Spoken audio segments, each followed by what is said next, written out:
ಒಂದು ನಿಮಿಷ ಕೇಳ್ಕೊಳ್ತೀವಿ.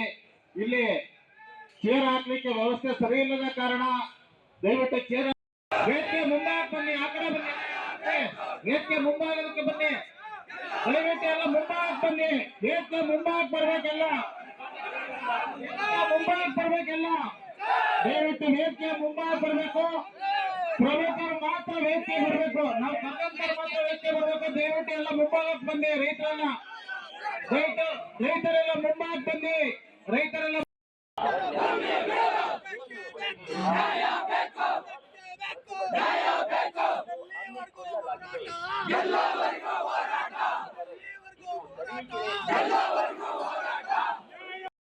ರಾಯಿಗಳ ನೀರನ್ನು ಮಾಡ್ತೀವಿ.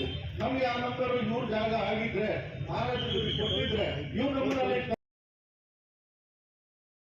ಎಲ್ಲ ಪರವಾಗಿ ನಮ್ಮ ಮುಖ್ಯಮಂತ್ರಿ ಚಂದ್ರಬಾಬುನ ಸ್ವಾಗತಿಸ್ತಾ ಇದ್ದೇನೆ. ಮತ್ತೆ ಏನಾಗಿದೆ ಅಂದ್ರೆ ಈ ರೈತರ ಕಿರುಕುಳ ಎಷ್ಟು ಮಟ್ಟಿಗೆ ಆಗಿದೆ ಅಂದ್ರೆ